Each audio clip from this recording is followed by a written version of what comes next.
दोस्तों नमस्कार। सत्ता विमर्श में आपका स्वागत है। मैं प्रवीण कुमार। कहते हैं मतलब निकल गया तो पहचानते नहीं। एक वक्त में हिंदुत्ववादी राजनीति की पोस्टर गर्ल और भाजपा की फायर ब्रांड नेत्री पर यह कहावत बहुत सटीक बैठ रही है। जी हाँ, हम बात कर रहे हैं मध्य प्रदेश की पूर्व मुख्यमंत्री और भाजपा की वरिष्ठ नेता उमा भारती की।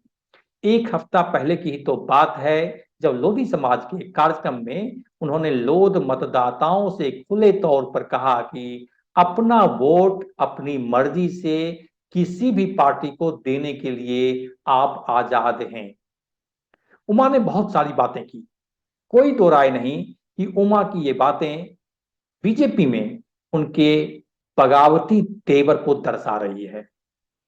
2023 और 2024 के राजनीतिक परिप्रेक्ष्य में इस बयान के मायने क्या है और इसका मध्य प्रदेश में बीजेपी की राजनीति पर कितना असर पड़ सकता है, इस पर विस्तार से बात करने से पहले इस वायरल वीडियो के कुछ अंश सुन लेते हैं।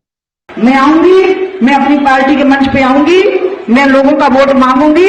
मैं वोट में कभी नहीं कहती हूँ कि लोधी हो तुम भाजपा को वोट करो, नहीं, मैं तो सबको कहती हूँ, मैं सबको कहती हूँ कि आप भाजपा को वोट करो, क्योंकि मैं तो अपनी पार्टी की निष्ठावान सिपाही हूँ।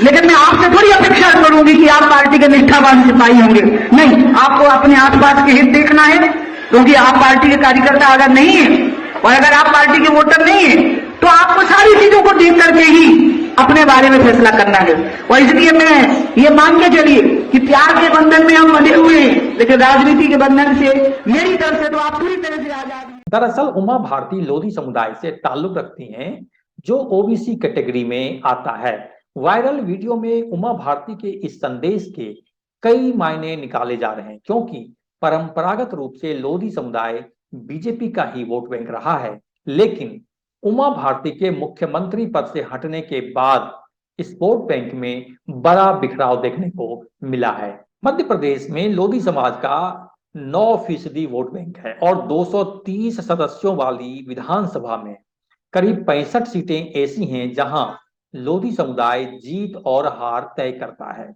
ऐसी अधिकांश सीटें बुंदेलखंड और आसपास के इलाके में आती हैं। बुंदेलखंड के बाद ग्वालियर और चंबल इलाके में भी लोधी समुदाय सियासी हार जीत तय करने में सशक्त है। अगर राज्य की 29 लोकसभा सीटों की बात करें तो इनमें से 13 सीटों पर भी लोधी वोट निर्णायक भूमिका निभाते हैं।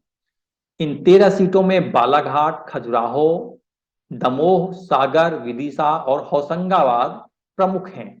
जब से उमा भारती बीजेपी में हाशिए पर गई हैं, तब से लोधी समाज भी बीजेपी से छिटकता दिख रहा है। इसका असर 2018 के विधानसभा चुनावों में सबने देखा भी। तब बुंदेलखंड क्षेत्र की 26 में से 14 पर बीजेपी जबकि 10 पर कांग्रेस की जीत हुई थी। इसी तरह सागर क्षेत्र की 26 सीटों में से 14 पर बीजेपी और 10 पर कांग्रेस जीती थी।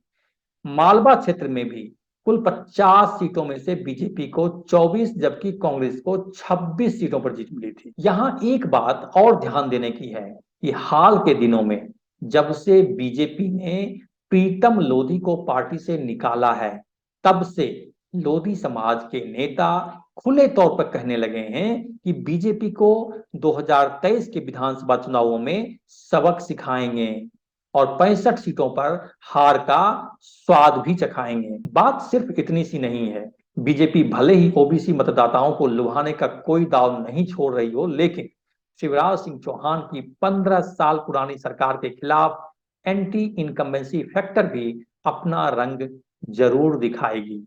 ये गुजरात का चुनाव तो है नहीं, और ऐसे में उमा भारती की यह अपील कि लोधी समाज अपनी मर्जी से वोट करें, तो निश्चित रूप से बीजेपी के लिए यह आने वाले वक्त में जीत की डगर बहुत कठिन होने वाली है। चुनावी आंकड़े की बात करें तो 2018 के चुनाव में बीजेपी को कुल 41.02% वोट मिले थे, जबकि कांग्रेस को 40.89% वोट मिले थे। अगर लोधी समुदाय का 9% वोट बैंक पूरी तरह से बीजेपी से छिटक जाता है तो यह अंदाजा लगाना बहुत कठिन नहीं होगा कि बीजेपी के लिए 2023 और 2024 की डगर कितनी कठिन होने वाली है। फिलहाल के लिए इतना ही। सत्ता और जन सरोकार की खबरों के लिए देखते रहिए सत्ता विमर्श। नमस्कार।